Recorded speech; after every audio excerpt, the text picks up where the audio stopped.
Roxanne and Sarah, should we begin? I think that would be wonderful.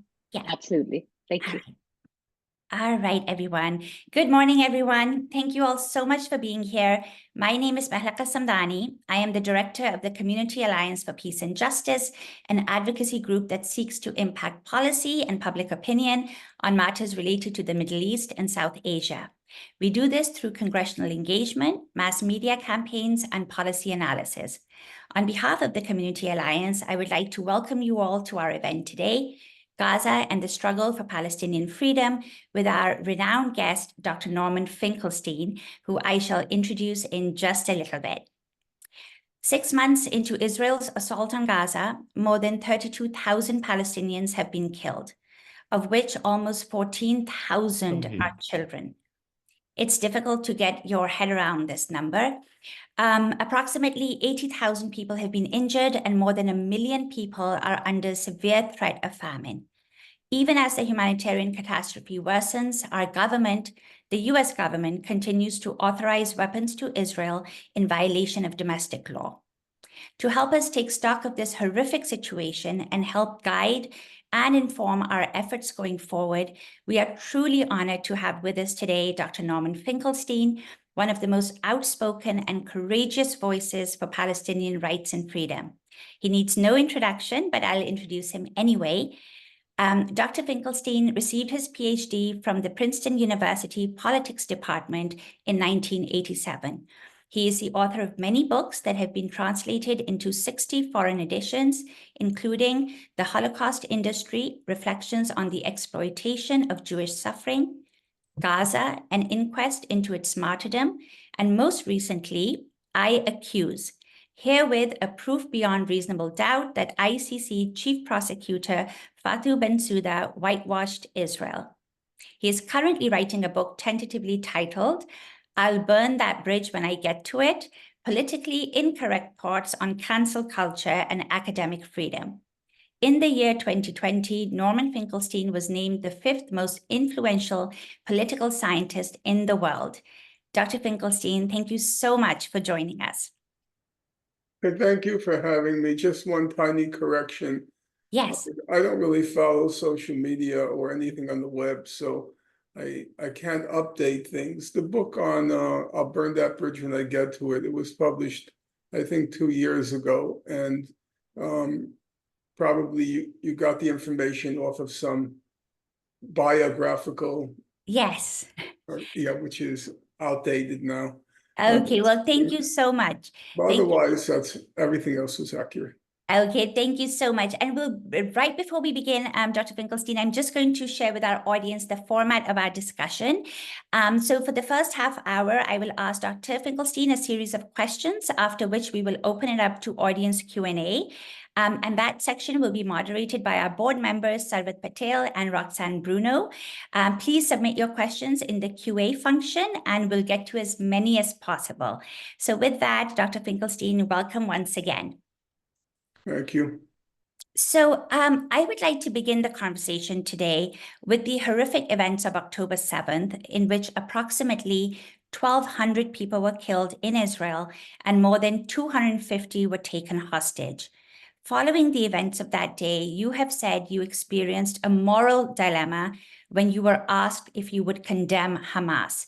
Could you describe what that dilemma was for you? The dilemma was very straightforward. Roughly 2 to 3 days after October 7th, the picture was fairly clear on what you can call the bottom line numbers, that very large number of people were killed. Actually, the actual figure didn't come in for about a week. It took about a week before Israel started to give a figure of 1,400. And then in subsequent days, it then lowered it to 1,200.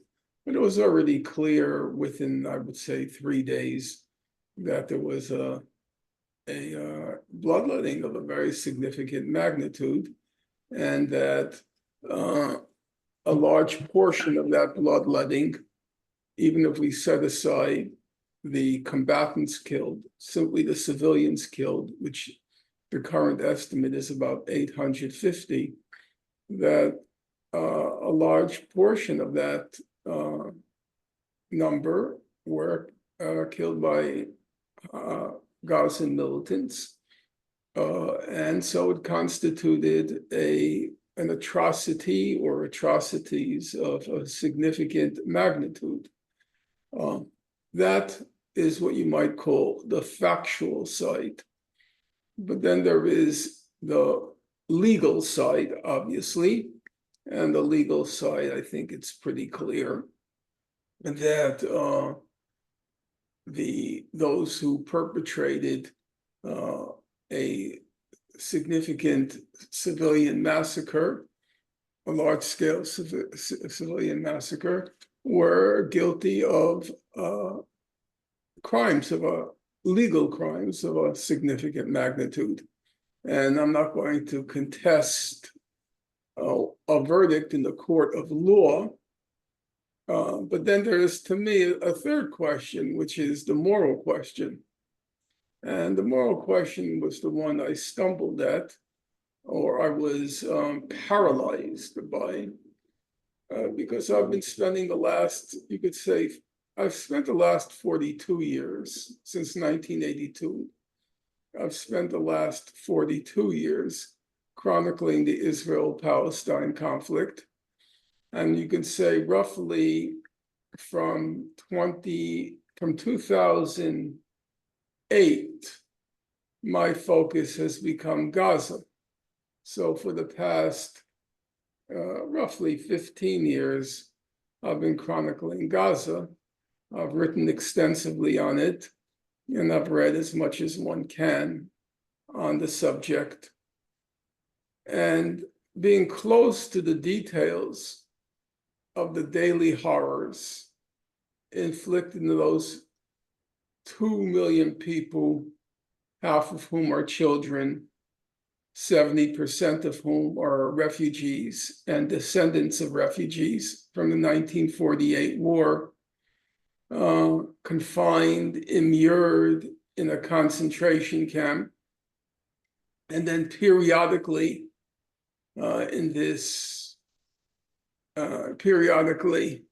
Israel visits on this incarcerated people what it calls a mowing of the lawn, which is just a high-tech murder spree, which kills, depending on the quote-unquote operation, kills thousands, hundreds of children, demolishes everything in sight.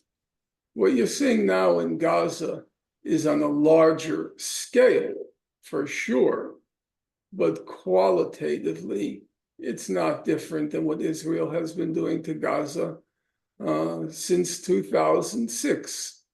If you focus on any particular aspect, destruction of homes, killings of children and civilians generally, any particular aspect, this has been Israel's standard operating procedure, but not at the same magnitude quantitatively.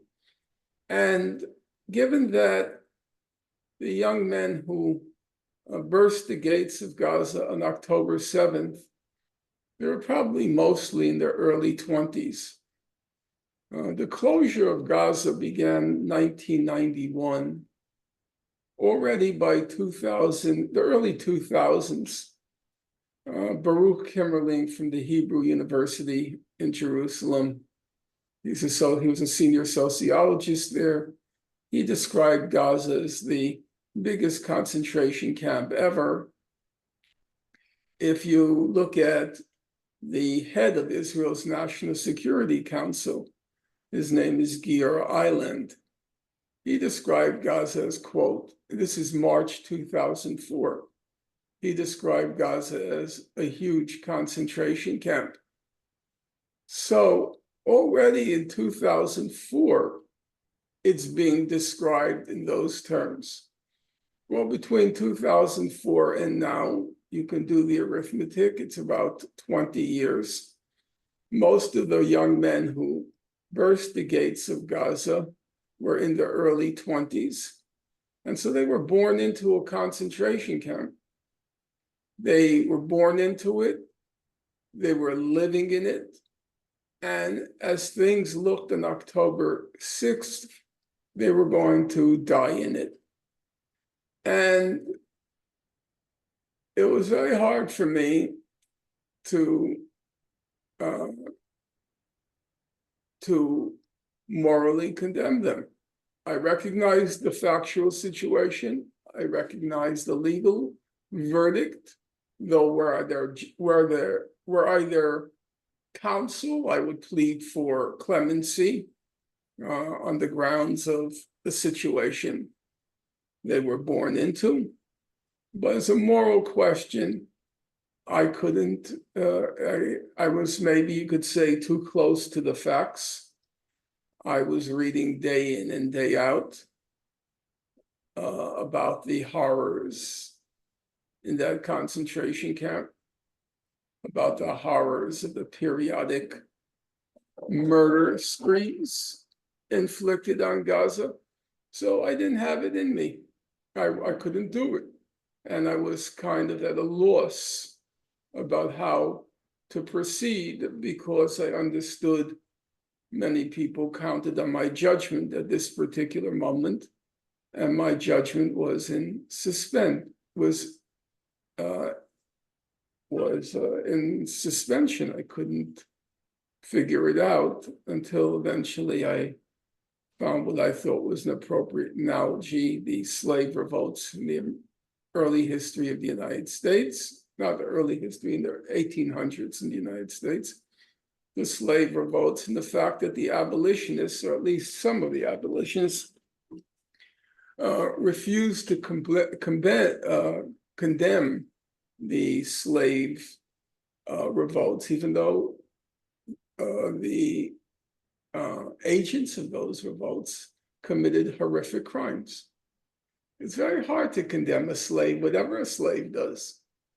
I mean, what is the slave's condition? It's not only a humanly degrading, demeaning, humiliating, mortifying experience. That's one aspect of it, not to mention exploitive. But the other aspect is it's a permanent condition. You're born a slave, you live a slave, you die a slave. And it's hard to condemn whatever a slave might do to emancipate him or herself from a condition which, by any reckoning, is an abomination.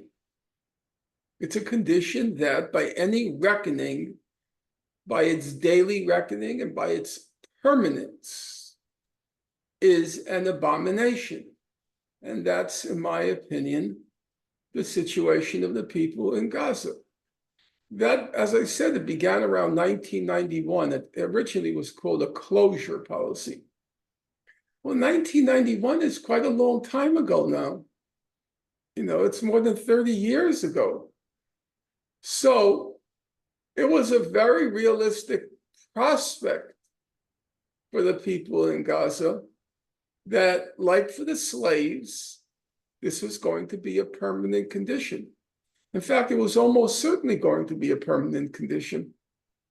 The Hamas leadership, as the Palestinian Authority before it, they tried to negotiate an end to the conflict.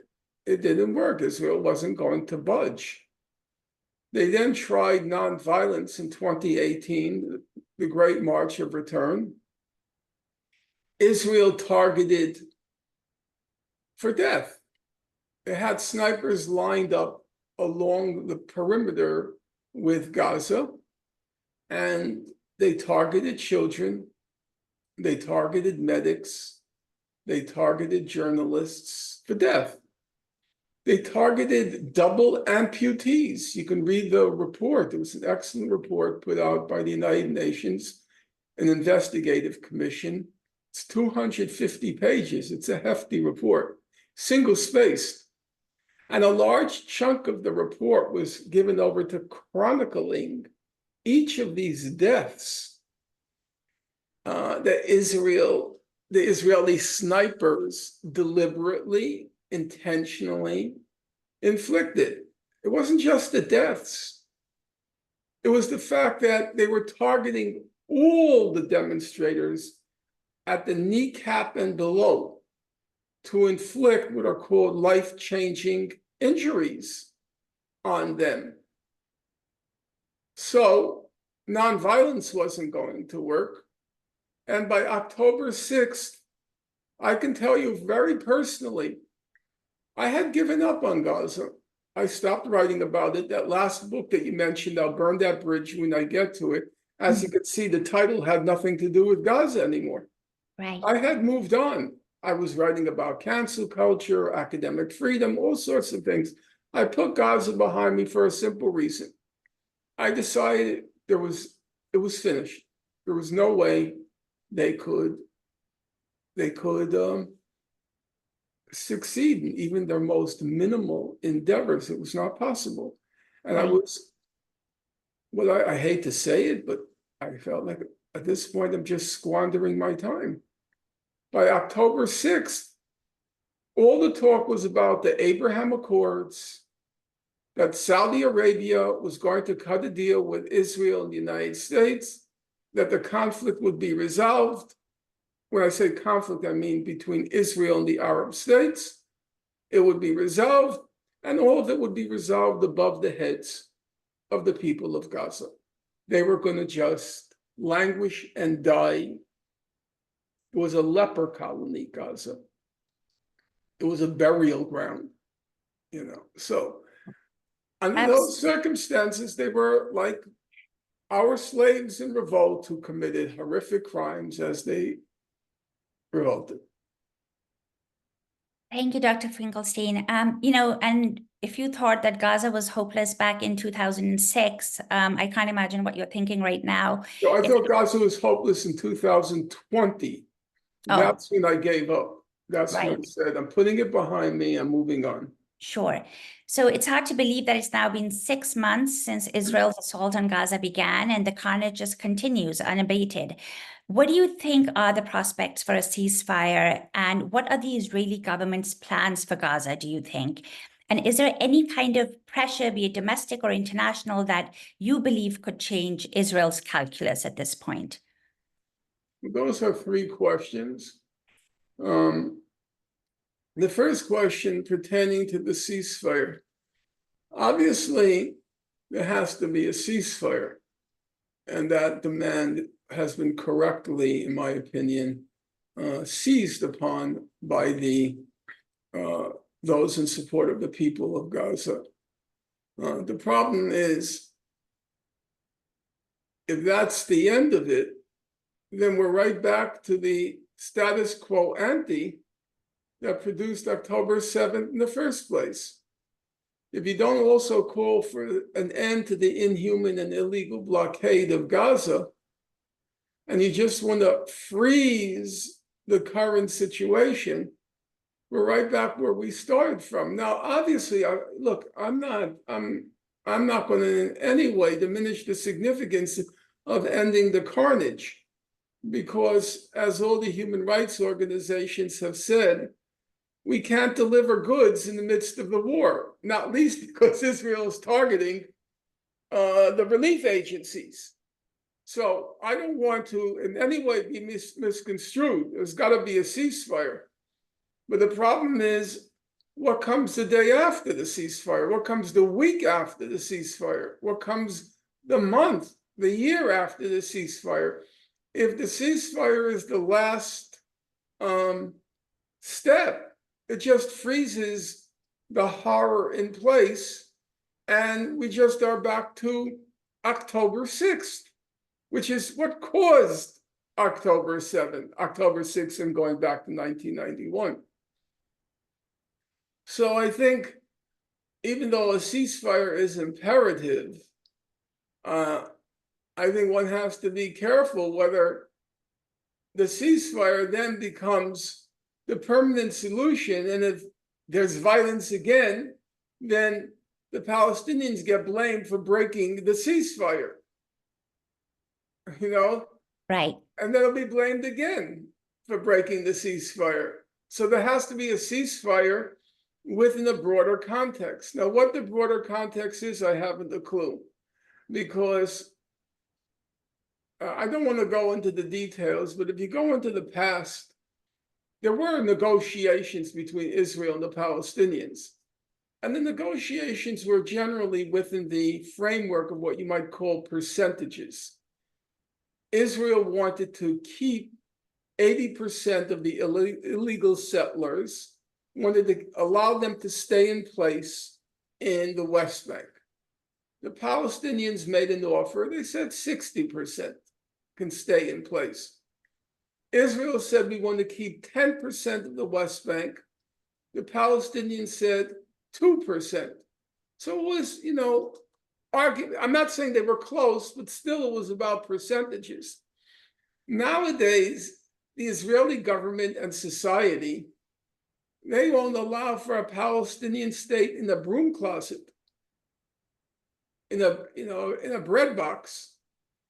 So we're so far away from where the negotiations were in, say, 2000 or in 2007. I don't see how there can be any talk of two states. Now, the Israelis are so out in right field that they can make an offer, we'll give back 10% of the West Bank for a Palestinian state, and everybody will cheer. You see, they support two states because they're so far to the right that they've shifted the spectrum. The spectrum now is no longer whether it's 10% of the West Bank that Israel has to cede or 2%. Now it's if Israel cedes 1 square foot for a Palestinian state, we're also supposed to applaud the victory for the peace process. So I am pessimistic on that score as well. And then the third question you asked, the first question. So is there any pressure on Israel that would get it to change its calculus? I think Israel feels the pressure. If Israel had its way, it would do what that antiquities minister said in the first day. It would nuke Gaza. If it could. But there are always constraints imposed by the international community. And those constraints can't be calculated as if in a mathematical equation. One person standing in a town square and holding a sign. One person now, like the fellow Larry Herbert, I think, who's in a hunger strike in front of the White House. Demonstrations every week in the center of the city. All of those things, and then they bubble up to the governmental level, and they all contribute to a critical mass which forces governments, in particular the US government and the Israeli administration internationally, which puts constraints on it. As I said, if Israel had its way, there wouldn't be a Gaza now. That would be over.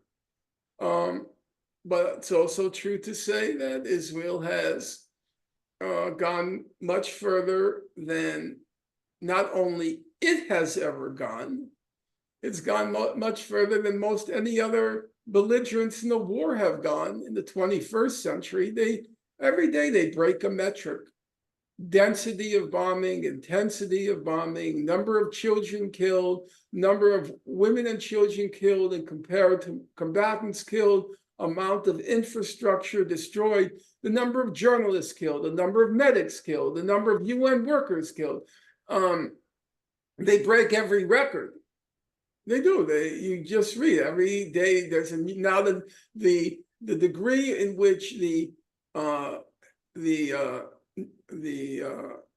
nutritional standard of the population has plummeted in a short period of time. That too, a new record has been broken. The rapidity with which their I can't remember the technical term, but like nutritional standard. So they've pushed the limits for sure. But if they had their way, they would have been, I think it would be over in it'll be over in 2 days. They would just wipe out all of Gaza. Sure. So, the pressures work, but the pressures work very slowly. Each time the ICJ renders another, issues another statement, you wish the statements were much stronger, but they do have an impact. And right now, the current line of the United States is we want concrete metrics on the entry of humanitarian aid, in particular food. It has some impact. Obviously, you want the impact of the United States saying we're not giving any more arms. And then Right. I was going to but ask. that may come. It's not coming at the speed that you want. If it's your life, you care very much if it comes next week and you're dead. Sure. I know that, and I part of me revolts in disgust that we're even talking about it in such a casual way. But another part of me says, look, every life you save there might be your own. Absolutely. And if you cherish life and I cherish life, then any life we could save is as if it's our own. So with that in mind, I have to say both my anger, my fury, my indignation, my outrage at what's happening, in particular, the enabler-in-chief, Joe Biden. He's a murderer. He's a mass murderer. He's a murderer on really a quite spectacular scale. He, Blinken, Sullivan, the whole crew of them. But Dr. Finkelstein, so what do you make of, Biden's phone call to Netanyahu 2 days ago, again, following the killing of 7 aid workers, the U.S. abstention from UN Security Council Resolution 2728, which called for an immediate ceasefire during Ramadan? Do you really believe there's been any real shift in the administration's unconditional support for Israel? Or do you believe these are measures just to appease a domestic audience in an election year? I think it's both. I think that Israel does feel the pressure. On the other hand, obviously, for anybody who has any common sense, the whole thing would have been over on October 8th. The United States picked up the telephone. It's very simple. Israel's a tiny place.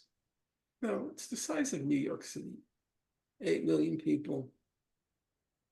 How many is it now? Is it 8? I don't even know what's the current population of Israel. I think it's about 8 million people.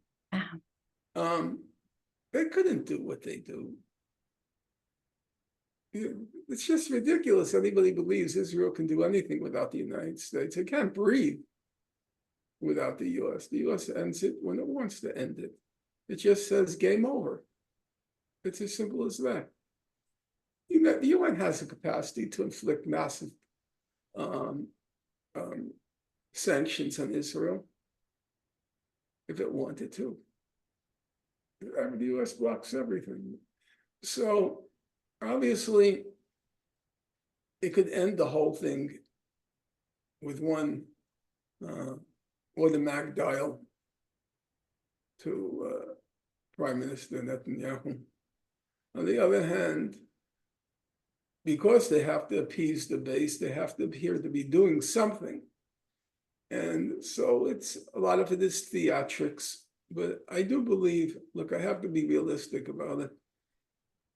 I know a lot of this theatrics, election, because of the insurgents in the Democratic Party base, they have to do something, but I also think it does have some impact. I think everything has some impact.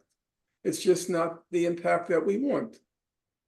Right now, there's talk about the arms shifts. The discussion has now shifted to the arms shipments. So it could have some impact. I don't know. I know that those who say it has no impact, first of all, if you do nothing, nothing is going to happen. That we can say for sure. So the message of it has no impact, that we shouldn't do anything, that doesn't seem to me a particularly useful thing to say. Because all you're saying is you're giving Israel the green light to just continue to complete the process. So I find that kind of quote unquote radical position to be radically stupid. Because all you're doing is counseling people to do nothing. Right. One thing we could say for sure, if you do nothing, nothing's going to happen. Israel will continue on its way. If you do something, there's a possibility. And it's hard, as I said, it's not a mathematical equation. I can't tell you how much it's actually worked so far. What I do know is Israel had no constraints. It would have ended the whole thing. Take a couple of, or 1 or 2 atomic bombs. I know people are going to say it's already dropped the equivalent of 2 atomic bombs in Gaza. Yes, I know that. I'm aware of that. But it would have just annihilated, obliterated Gaza 1 hour after October 7th, if it had its way. So, but it doesn't have its way. Sure. So that's how I see it.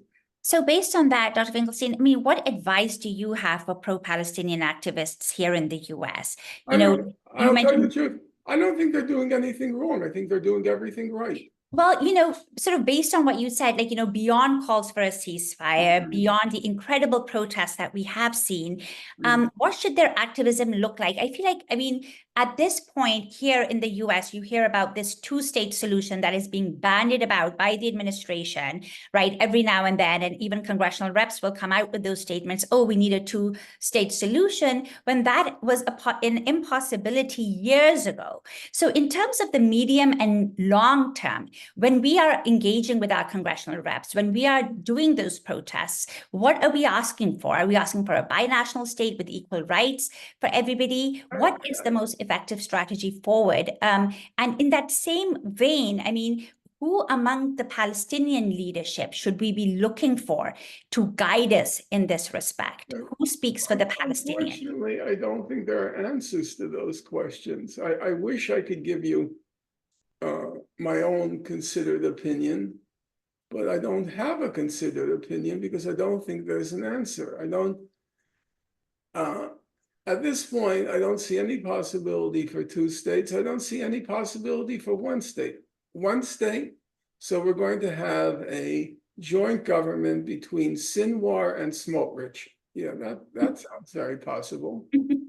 But that's what 1 state means.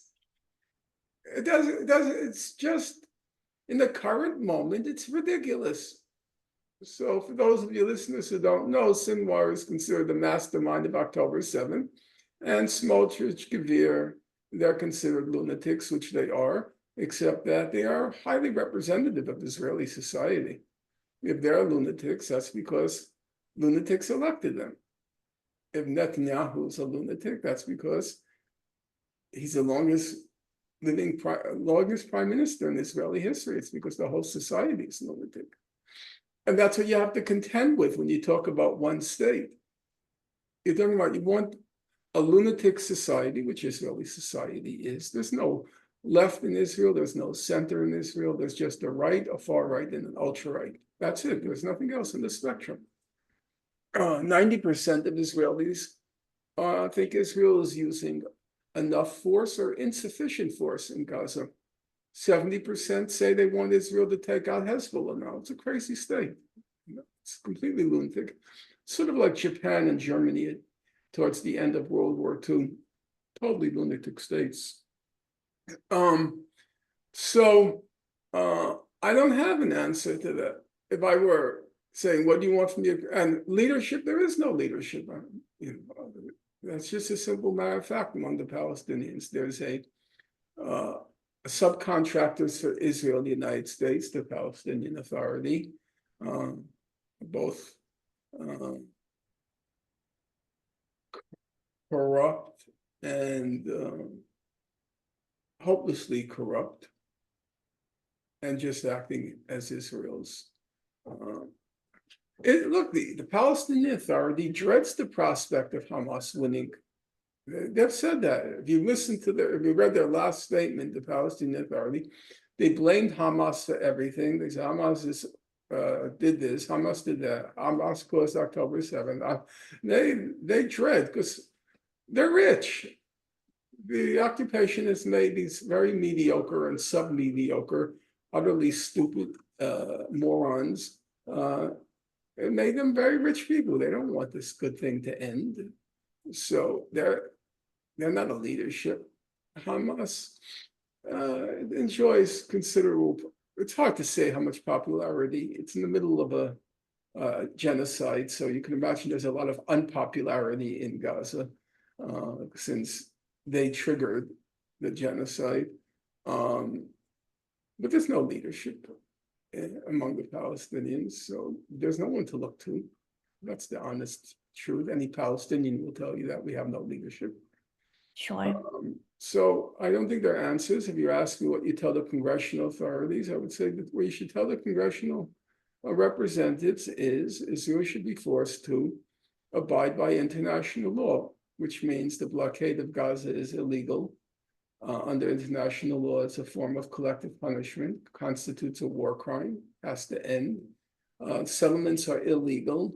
They have to end. I would just say our platform is very simple. We want Israel to be held accountable to international law. That's it. Thank But you. in terms of a solution, I see nothing. Okay, well, on that very dismal note, this part of our conversation ends, Dr. Finkelstein. Thank you so much. We're now going to turn it over to audience Q&A. And for that part of the discussion, I'm going to bring in Sarvat Patel and Roxanne Bruno to ask their questions. Roxanne, I think you were going to go first. Yes, thank you. Hi, Dr. Finkelstein. The question I have for you is another one which may sound very simple. We'll see what your response is. This is a U.S. election year. For people of conscience, when voting for our president this year, if you don't mind sharing your opinion, is there a lesser evil type of choice for people when voting for president? I ponder that every hour of every day. I come back to it. Not that I attach great importance to presidential elections. I've never been much interested in the formal political process, except maybe at the local level, where you can get an activist elected. But at the national level, that's just so removed from the people, as it's called, from the people. It's lobbies, two political parties, and they have everything so rigged at that level. It's just very hard to break through. I thought we came pretty close with the Bernie Sanders candidacy to a breakthrough, but that obviously didn't happen for various reasons. I am torn between never on God's earth in my lifetime am I going to vote for a person who is enabling a genocide. That can't happen. I'm torn between that and the prospect of another 4 years with that man and having to wake up to that every morning. And so I don't know. As a small follow-up to that question, what do you think it would take to have a tipping point in American politics with what is happening in Gaza right now? Do you think that there is any particular event that would force the current administration to take actual action? I've said along, from a while back, because it's been 6 months, and I've talked to a lot of Arab American and Muslim organizations.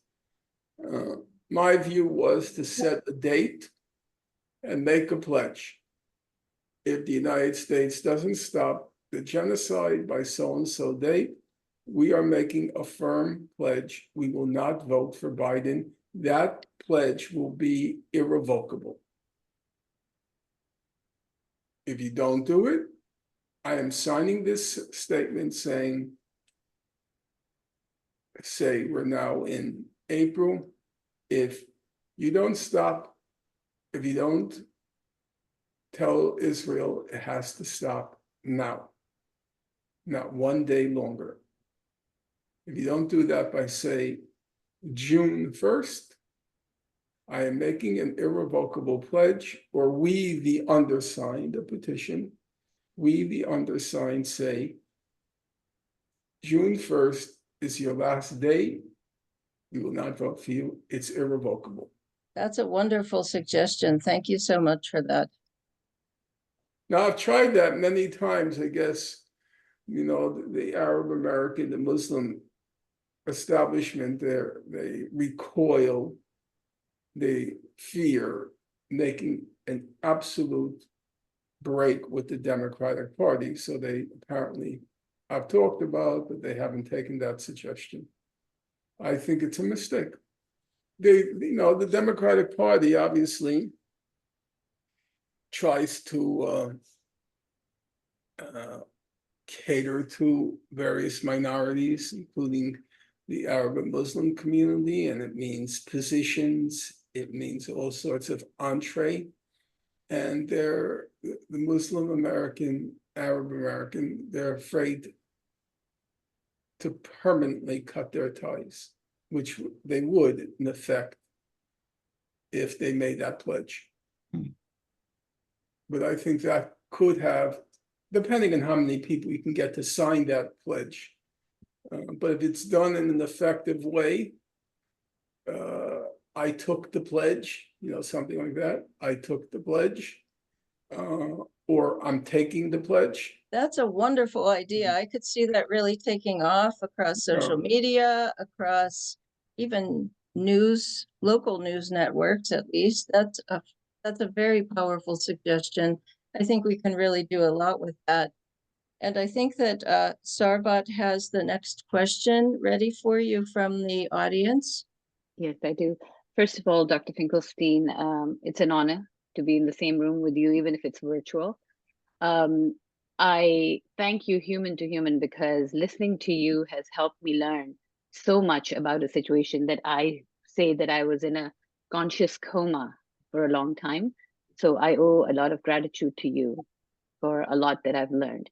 My question actually stems right from that thought process, and it comes from the audience. I'll read it verbatim, and then I'll explain why I think it's an important question. How do we effectively discuss this issue with our friends who have strong pro-Israel opinions, largely due to misinformation from American media and society? And I'd like to build on it, that given the narrative, given how what we read is really based on a particular perspective that's pushed, and this extreme dangerous position of any criticism of Israel being equated to anti-Semitism.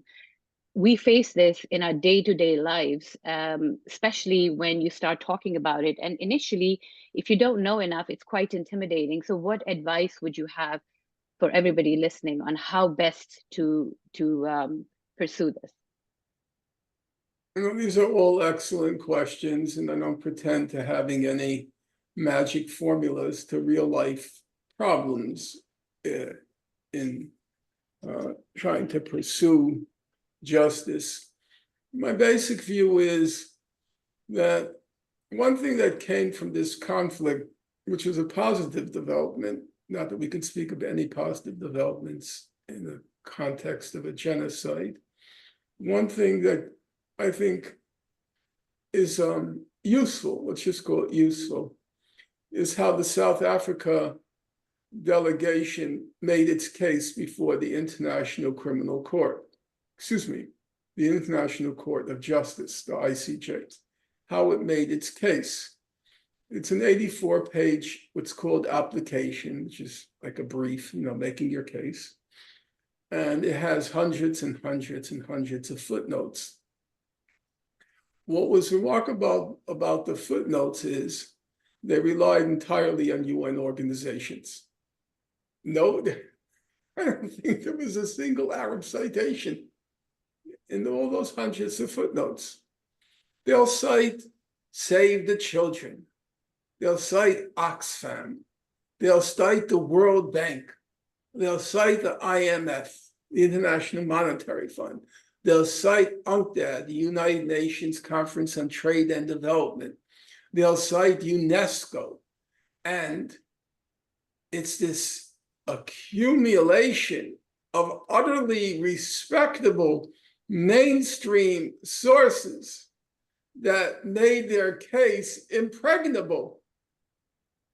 And I think that's what our side should be doing, just citing sources which cannot seriously, either individually, save the children. That doesn't sound like a Hamas front, And individually, and then collectively, the collective power of those sources, the Undersecretary for Humanitarian Affairs, or the European Foreign Policy Chief, Joseph Borrell, saying Israel is using famine, he said, as a weapon of war. He's the EU Foreign Policy Chief. Are they all making it up? Is the Secretary General of the UN, Guterres, making it up? Are they all anti-Semites? Is everybody on God's earth? Because it seems to be every human rights organization, every UN organization. Are they all anti-Semitic? Is that what's going on? Or maybe what they're saying reflects what's happening, the truth. So I think that personally, in my view, it's the most effective way to make your case, to keep citing those sources which can't be refuted or disposed of with the epithet of anti-Semitic. I think that's an excellent point, and it's a sad, somber point, because reality is that the voices of the Palestinians should have been enough. But I exactly understand what you're saying, because it should have been enough, but it's not enough. It's not enough. Because exactly. the voices, unfortunately, have to be filtered through respectable organizations which validate the voices. They say, yeah, guess what? They are starving. There is a famine. They look hungry, and you know why they look hungry? Because they are hungry. And we have a formula. Don't ever go to these organizations. They have these very complex formulas for what is hunger, what is starvation, what is famine. These very complex, subtle formulas. Who cares? I don't even want to know it. They say it's stage 5, it's famine, that's all we need to know. We're at stage 5, we're at famine, that's all we need to know. And yes, it's true. But, honestly, you recognize there's a distinction in law between a statement in interest and against interest. When you make a statement that serves your interest, it's taken with much less, it has much less value attached to it, and you make a statement against your interest. If you say to a police officer, I didn't kill my wife, okay, you take that with a grain of salt. If you say, I did kill my wife, well, that's obviously not in your interest to say it. And unless you're certifiably insane, you're not going to say it unless it's true. So as a general principle, it is true. We don't accept the voices of the actual victims. Unfortunately, it doesn't come with Israel. Whatever Israel says, you're supposed to believe it, unless you can disprove it. Now, we don't. There used to be a president of the United States. His name was Richard Nixon. So there used to be a joke about Richard Nixon. I was alive during the Nixon era. Actually, I was already an adult. The joke was, how do you know when Richard Nixon is telling a lie? Answer, whenever he moves his lips. Well, that's the state of Israel. Every word it says is a lie. I mean, you should just take that for granted. But it's treated as you're supposed to attach a value to what an Israeli, is. Does anybody on God's earth believe Israel did target those three WCK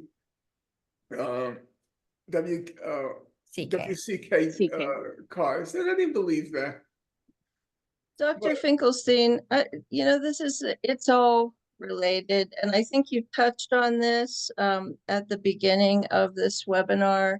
We have many questions from the audience that are centered around what do you think would happen to Palestine and the Palestinians if the U.S. were to simply stop all funding to Israel? Well, number one, it's not going to happen. Because the United States has a major strategic interest there. Israel is a bulwark of U.S. power in the Middle East. If you were to ask yourself the question, the United States regards Iran as a strategic threat. In the absence of Israel, who would it have? Egypt? Jordan? The Saudis? Those aren't fighting forces. Those aren't significant political forces. So they need Israel to defend U.S. interests there because they don't have any alternative. So that's not going to happen. The U.S. Suspending, not because the Jews control the United States, but because it's a strategic interest. It was the same reason the U.S. supported South Africa for so long. Remember, the U.S. and the U.K. were the last countries under Ronald Reagan and Margaret Thatcher. They had a policy, what was called, the term used back then was constructive engagement, which was, we're not cutting our ties with South Africa because South Africa was an important regional power in Africa. It kept Africa in check. So I'm sorry to interrupt, but do you think there's any hope at all for some of the things that are being bandied about for conditioning aid to Israel? Yeah, do you think any of that has hope? I think that the popular, as I said, the pressures from all sorts of angles, internationally, domestically, or internally, all the pressures have an impact. But if you meant, maybe I misunderstood your question, if you meant that the United States was going to permanently sever its ties with Israel, that's never going to happen. If you meant whether the United States will apply pressures available to it to get Israel to stop the genocide, and maybe even some sort of reasonable resolution of the conflict, my answer to that is yes, it's a possibility. It's very tough. It's very tough, but it's a possibility. And I think as a follow-up, I do believe, I don't want anyone to walk away misunderstanding. I think what's happened since October 7th has been spectacular. I think the persistence of the young people and keep on coming out and coming out, and spreading everywhere. You know, it started off in colleges, then it moved to museums. It's publishing, it's everywhere.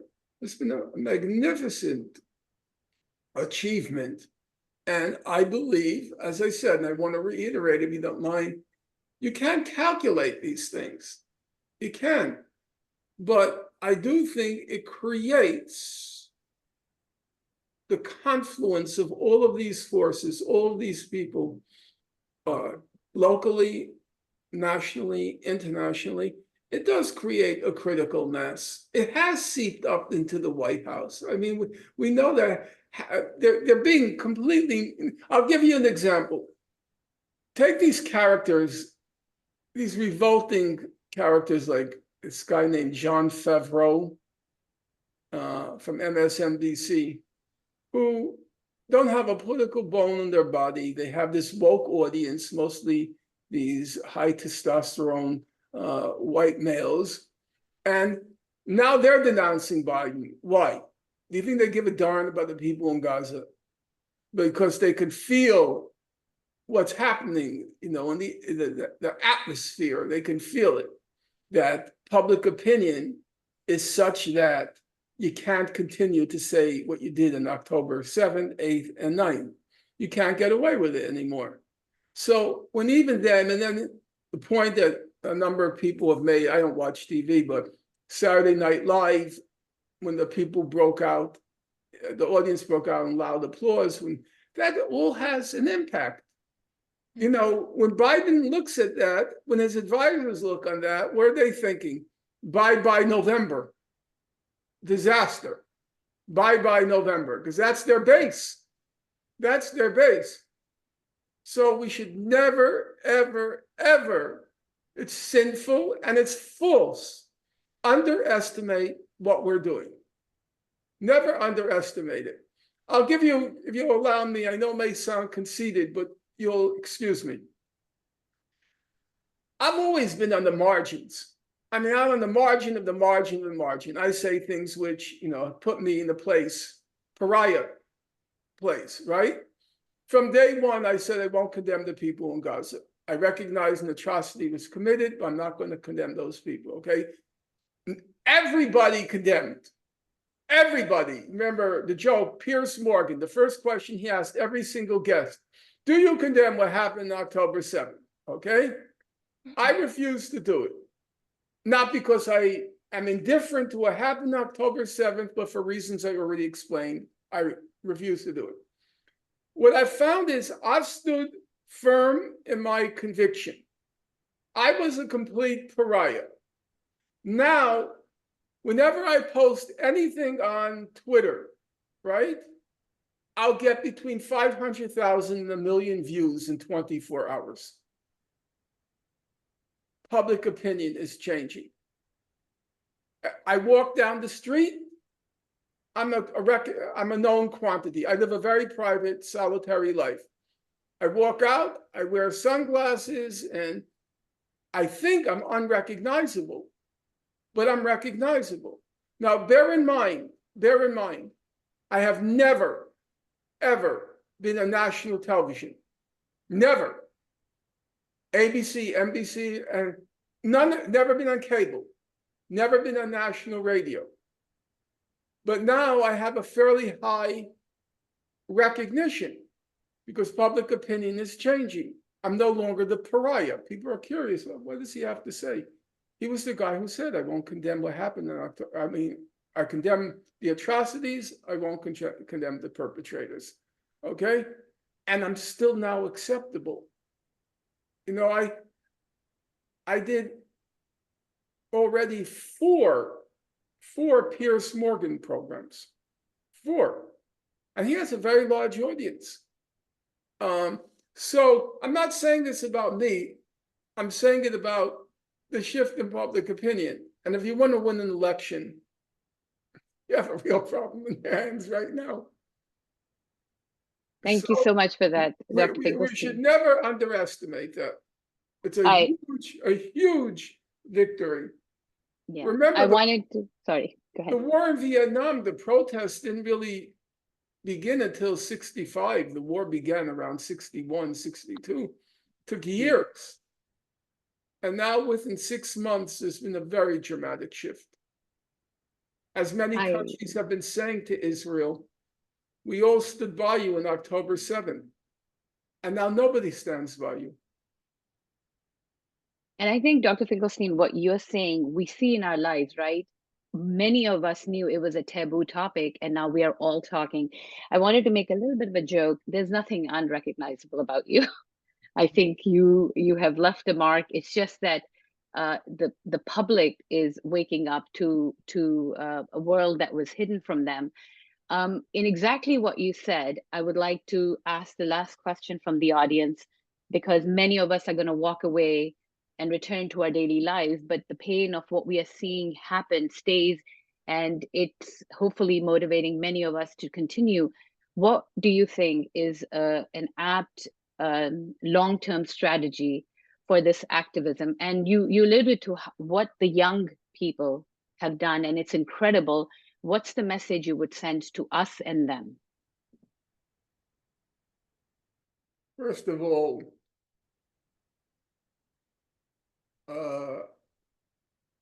you've done a lot that's remarkably right.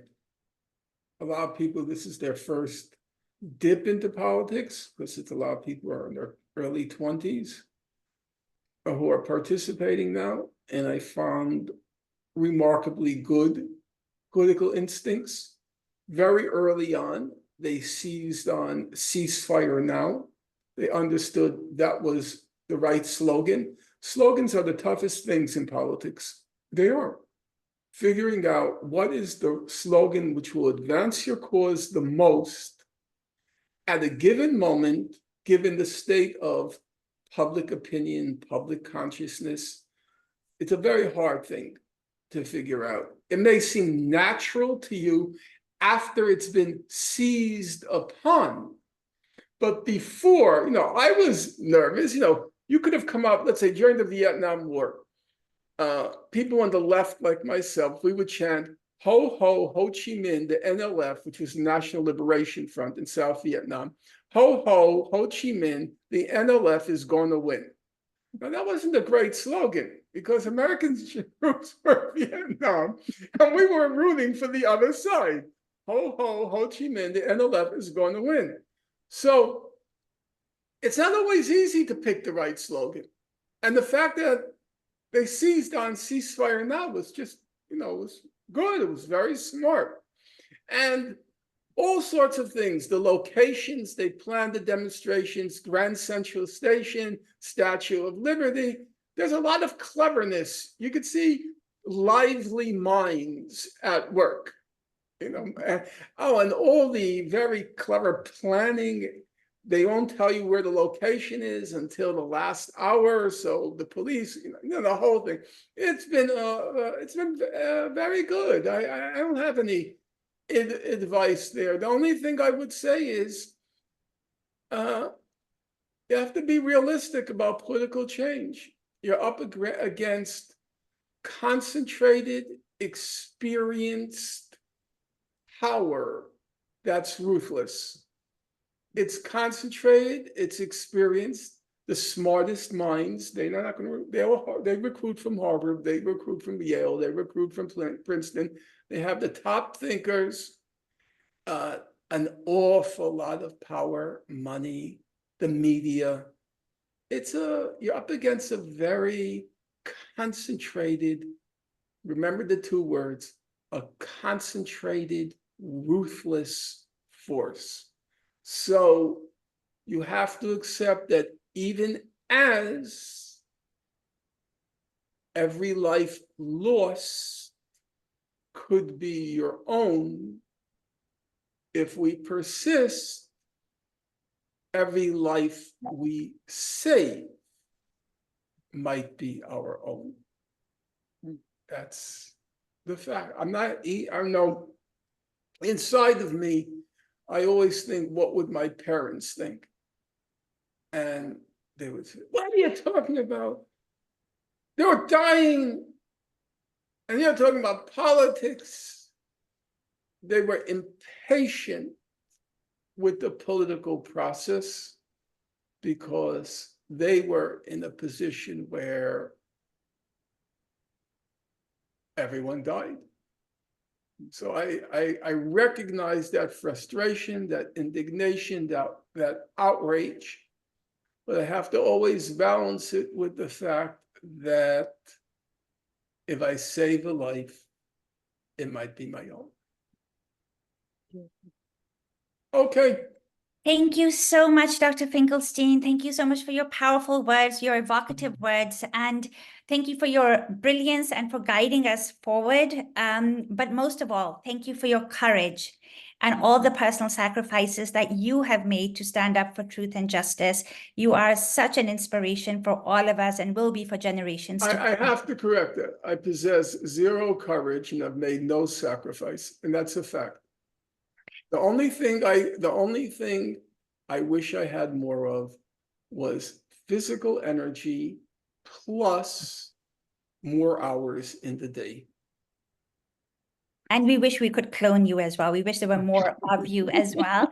So Yes. that is our wish. But again, thank you so much for your time today. Thank you to everybody who joined us. Thank you to Roxanne and Sarvat for your expert facilitation. And Mr. Ahmed Hashash, who got us Dr. Finkelstein and Roxanne. So thank you for that. Thank you to all the CAPJ board members who made this possible. For anybody who's interested in our work, please do visit our website. CA4, as in the number 4, pj.org, and sign up for our newsletter. Again, Let me thank you. just say, Yes. I knew Ahmed Hashash's family, the most beautiful people, so kind, so sweet, so innocent, so decent. Every one of them, big families, big families. Every one of them, I see the girl, the boy, the other boy, I see all of them in my mind's eye. And they're just so good. Oh.